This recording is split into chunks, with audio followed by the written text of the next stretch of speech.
Assalamualaikum warahmatullahi wabarakatuh.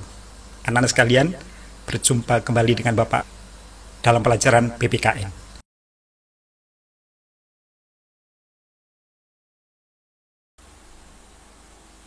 Lembaga-lembaga negara. 1. Majelis Permusyawaratan Rakyat, MPR.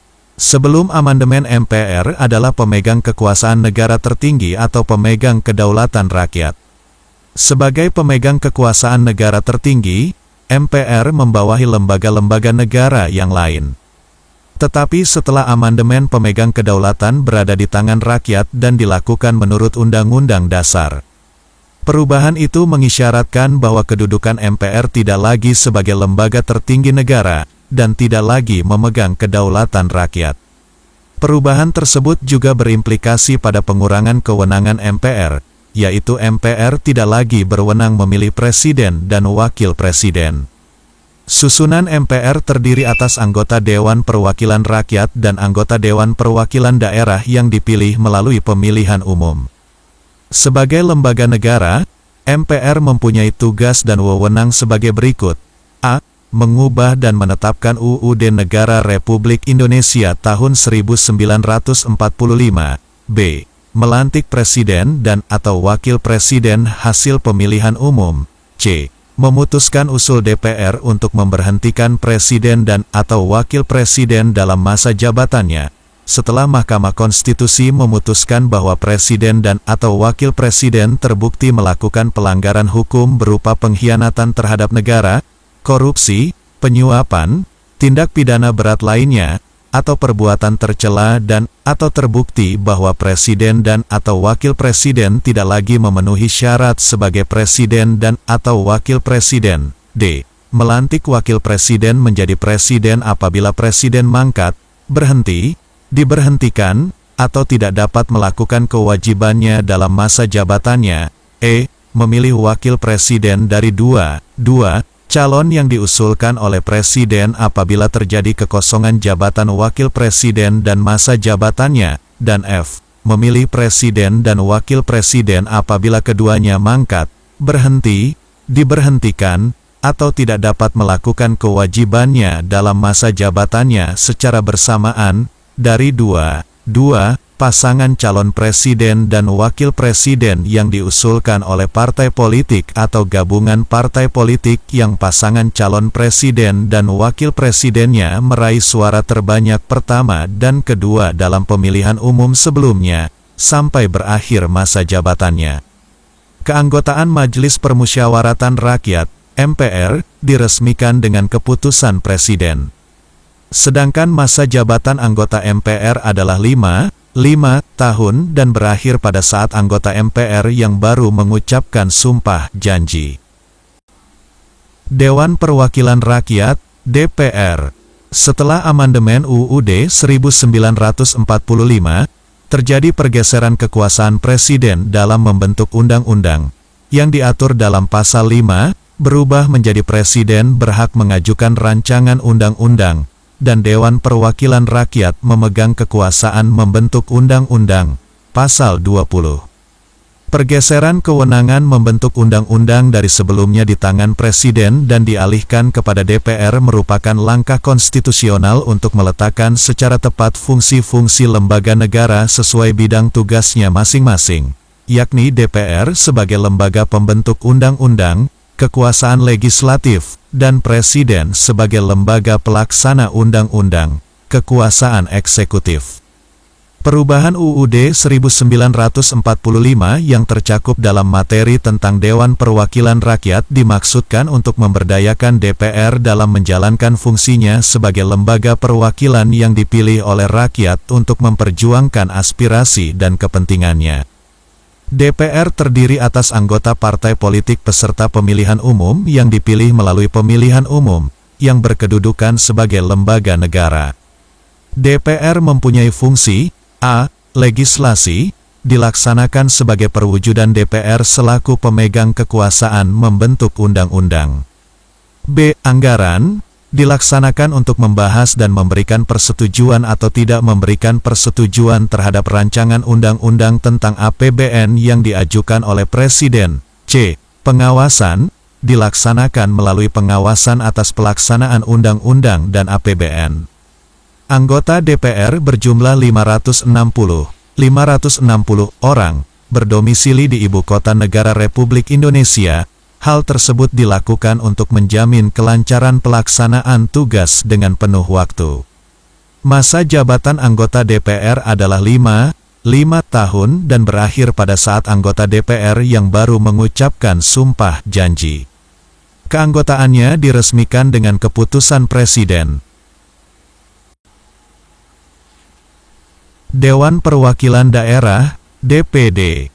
Lembaga baru yang muncul melalui perubahan ketiga UUD 1945 antara lain Dewan Perwakilan Daerah, DPD. Hadirnya DPD dalam struktur ketatanegaraan Indonesia diatur dalam pasal 22C dan 22D UUD 1945. Dewan Perwakilan Daerah, DPD, terdiri atas wakil daerah provinsi yang dipilih melalui pemilihan umum, yang berkedudukan sebagai lembaga negara. DPD mempunyai fungsi a. Pengajuan usul kepada DPR mengenai rancangan undang-undang yang berkaitan dengan otonomi daerah, hubungan pusat dan daerah, pembentukan dan pemekaran serta penggabungan daerah, pengelolaan sumber daya alam dan sumber daya ekonomi lainnya, serta yang berkaitan dengan perimbangan keuangan pusat dan daerah. b. Ikut dalam pembahasan rancangan undang-undang yang berkaitan dengan otonomi daerah, hubungan pusat dan daerah, pembentukan, pemekaran, dan penggabungan daerah, pengelolaan sumber daya alam dan sumber daya ekonomi lainnya, serta perimbangan keuangan pusat dan daerah. c. Pemberian pertimbangan kepada DPR atas rancangan undang-undang tentang anggaran pendapatan dan belanja negara dan rancangan undang-undang yang berkaitan dengan pajak, pendidikan, dan agama, dan d. Pengawasan atas pelaksanaan undang-undang mengenai otonomi daerah, pembentukan, pemekaran, dan penggabungan daerah, hubungan pusat dan daerah, pengelolaan sumber daya alam dan sumber daya ekonomi lainnya, pelaksanaan APBN, pajak, pendidikan, dan agama. Anggota Dewan Perwakilan Daerah dari setiap provinsi ditetapkan sebanyak 4 orang, yang keanggotaannya diresmikan oleh keputusan Presiden. Dan secara keseluruhan jumlah anggota DPD tidak lebih dari 1/3 dari jumlah anggota Dewan Perwakilan Rakyat. Dalam menjalankan tugasnya, anggota DPD berdomisili di daerah pemilihannya dan mempunyai kantor di ibu kota provinsi daerah pemilihannya, dengan masa jabatannya 5 tahun dan berakhir pada saat anggota DPD baru mengucapkan sumpah janji. Presiden dan Wakil Presiden. Pada pasal 6 UUD 1945 sebelum amandemen tertulis Presiden dan Wakil Presiden dipilih oleh MPR dengan suara terbanyak. Pasal tersebut diubah menjadi Presiden dan Wakil Presiden dipilih dalam satu pasangan secara langsung oleh rakyat. Pasal 6A ayat 1. Perubahan ini diharapkan rakyat dapat berpartisipasi secara langsung menentukan pilihannya sehingga tidak mengulang kekecewaannya yang pernah terjadi pada pemilu 1999. Dan dengan perubahan ini pula diharapkan Presiden dan Wakil Presiden akan memiliki otoritas dan legitimasi yang sangat kuat karena dipilih langsung oleh rakyat. Selanjutnya hasil perubahan UUD 1945 yang berkaitan langsung dengan kekuasaan Presiden dan Wakil Presiden adalah pembatasan kekuasaan Presiden sebagaimana diatur dalam pasal 7 lama yang berbunyi Presiden dan Wakil Presiden memegang jabatan selama 5 tahun dan sesudahnya dapat dipilih kembali. Kemudian pasal 7 tersebut diubah yang bunyinya menjadi Presiden dan Wakil Presiden memegang jabatannya selama 5 tahun, dan sesudahnya dapat dipilih kembali dalam jabatan yang sama, hanya untuk 1 kali masa jabatan. Perubahan pasal ini dipandang sebagai langkah yang tepat untuk mengakhiri perdebatan tentang periodisasi jabatan Presiden dan Wakil Presiden. Sebelum ada perubahan pasal 13, Presiden sebagai kepala negara mempunyai wewenang untuk menentukan sendiri duta dan konsul serta menerima duta negara lain. Tetapi setelah adanya perubahan dalam hal mengangkat duta dan menerima penempatan duta negara lain, Presiden memperhatikan pertimbangan DPR. Perubahan ini penting dengan alasan, 1. Dalam rangka menjaga objektivitas terhadap kemampuan dan kecakapan seseorang pada jabatan tersebut, karena ia akan menjadi duta dari seluruh rakyat Indonesia di negara lain.